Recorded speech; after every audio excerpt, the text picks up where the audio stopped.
അങ്ങനെ കിരീടത്തിലെ ആ ഒരു ഇന്നും ഫ്രഷ് ഫീലോടെ പുതുമയോടെ ഇവൻ ചിലപ്പം ഹാളിലൂടെ ഒരു ചായ കുടിച്ചുകൊണ്ടിരിക്കുമ്പോഴായിരിക്കും ടി വിയിൽ കിരീടം വരുന്നത്. എങ്ങനെയോ അറിയാതിരുന്നങ്ങ് കാണും. അത്രമാത്രം മലയാളികളെ എന്താ പറയണ്ടേ ഇൻഫ്ലുവൻസ് ചെയ്തൊരു സിനിമയാണ് അല്ലേ? അത് ഒരു ഇത്രയും വലിയ സൂപ്പർ ഹിറ്റ് ആവുമെന്ന് ഒരിക്കലും ഞങ്ങൾ വിചാരിച്ചില്ല. അല്ല, തിയേറ്ററിലെ കളക്ഷൻ എങ്ങനെ ഉണ്ടായിരുന്നു ചേട്ടാ? നല്ല കളക്ഷൻ ആയിരുന്നു.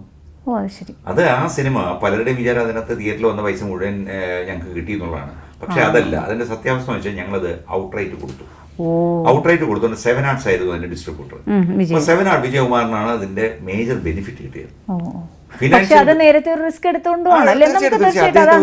കാരണം നമ്മളൊരു റിസ്ക് എടുത്താണ് ഈ ഇറങ്ങുന്നത് ഇതിന് വേണ്ടിയിട്ട്. കാരണം ഇത് അങ്ങനെ ഒരു പക്കാ കമേഴ്ഷ്യൽ മൂവിയല്ല. ഞാൻ നേരത്തെ പറയാൻ വന്നൊരു പോയിന്റ് വിട്ടുപോയി. അതായത് നമ്മൾ നേരത്തെ സംസാരിച്ചില്ല, ആ കല്ലിൽ മോഹൻലാൽ വന്നിരിക്കുന്നു. ഞാൻ അതിലോട്ട് വരികയായിരുന്നു.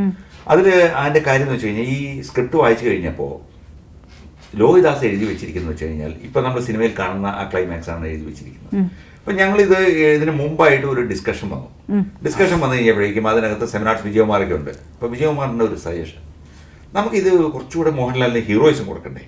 ഹീറോയിസം കൊടുക്കണമെങ്കിൽ വില്ലന്റെ മുമ്പിൽ പോയി പുള്ളി അവിടെ ഒരു കല്ല് വലിച്ചിട്ട് അവിടെ കല്ലിരിക്കുന്നു, അവിടെ വില്ലൻ ഇങ്ങോട്ട് വരുന്നു. അങ്ങനെയല്ലല്ലോ വേണ്ടത്. ഇപ്പൊ പുള്ളിയുടെ പെങ്ങളെ ഉപദ്രവിച്ചു, അമ്മയുടെ കൊങ്ങയ്ക്ക് പിടിച്ചു, ശരിയായ ഞാൻ അങ്ങോട്ട് പോയി അടിക്കണം.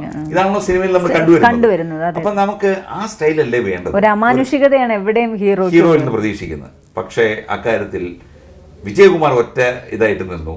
ഞങ്ങൾ ബാക്കി എല്ലാവരും, ഞാനും ഉണ്ണിയും സിബി മലയിലും ലോഹിദാസും, ഞങ്ങൾ ഒറ്റക്കെട്ടായിട്ട് നിന്നു. കാരണം മേ ബി അദ്ദേഹത്തിന്റെ മനസ്സിന്റെ ഒരു കാഴ്ചപ്പാട് കമേഴ്ഷ്യൽ കാഴ്ചപ്പാടായിരിക്കും. പക്ഷെ ഞങ്ങൾക്ക് തോന്നിയത് ഇതായിരിക്കും നല്ലതെന്ന് ലോഹിദാസിനെ സപ്പോർട്ട് ചെയ്തുകൊണ്ട് ഞങ്ങൾ 4 പേരും തീരുമാനിച്ചു, നമുക്ക് ഈ സ്ക്രിപ്റ്റിലുള്ള ക്ലൈമാക്സ് മതി. അങ്ങനെയാണ് ഈ കല്ലിൽ വന്നിരിക്കുന്നു. പുള്ളി ഇരിക്കുമ്പോഴാണ് എവിടാ പന്നി എന്ന് പറഞ്ഞ് മറ്റേ അവിടെ ഒരു സംഭവം കാണിക്കുന്നു. പിന്നെ അവിടെ ഓടി വരുന്നു, നേരെ മോഹൻലാലിന്റെ അടുത്ത് വരുന്നു, പിന്നെ ഫൈറ്റ്. അതിലോട്ട് ശരിക്കും സാധാരണ സിനിമയിൽ കാണുന്ന ഒരു കോൺസെപ്റ്റ് ആയിരുന്നു. തിലകൻ ചേട്ടന്റെ ഒരു പെർഫോമൻസ് അതിനുശേഷം അത് ഭയങ്കര. അപ്പൊ അങ്ങനെ ഒരു സംഭവത്തിലോട്ട് വന്നതിൽ അതിന് ഫുൾ ക്രെഡിറ്റ് ലോഹിദാസിന്. കിരീടവും ചെങ്കോലും കൊടുക്കേണ്ട അഭിനേതാക്കളായിരുന്നു അതിൽ എല്ലാവരും. അത് തിലകൻ ചേട്ടൻ്റെ കഥ പറയുകയാണെങ്കിൽ ഭയങ്കര രസമാണ്. തിലകൻ ചേട്ടനെ ക്യാരക്ടറിന് വിളിക്കുമ്പോൾ തിലകൻ ചേട്ടൻ ആദ്യം പറഞ്ഞു, എനിക്ക് ഡേറ്റ് ഇല്ല, ടൈമില്ല. ഞാൻ ആ സമയത്ത് 2 സിനിമ ചെയ്തുകൊണ്ടിരിക്കുകയാണ്.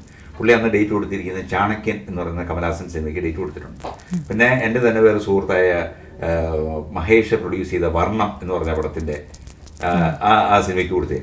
ഈ 2 സിനിമ നടക്കുന്നതിനിടയിലാണ് തിലകൻ ചേട്ടൻ നമുക്ക് വേണ്ടി ഡേറ്റ് ചെയ്തിട്ട് തന്നത്. അപ്പോൾ 3 സിനിമ ഒരേ സമയത്ത് ചെയ്തുകൊണ്ട് തിലകൻ ചേട്ടൻ നമ്മുടെ ഈ കിരീടത്തിൽ സഹകരിച്ചു, സമ്മതിച്ചു കൊടുത്തു. കാരണം വേറൊരു ക്യാരക്ടറാണ്, എൻറ്റയർലി ഡിഫറെന്റ് ക്യാരക്ടർ മറ്റേത് ചെയ്തുകൊണ്ടിരിക്കുന്നത്. എന്നാൽ മറ്റേതിലും സൂപ്പർ ക്യാരക്ടറായിരുന്നു. ഓർമ്മയുണ്ടല്ലോ ചാണക്യൻ. മനസ്സിലായി. അപ്പൊ അതെല്ലാം ഫിനിഷ് ചെയ്തിട്ട് ഇദ്ദേഹം ഇവിടെ വന്ന് ഇതിൽ ഒരു തകർത്തഭിനയിച്ചു. ശരിക്കും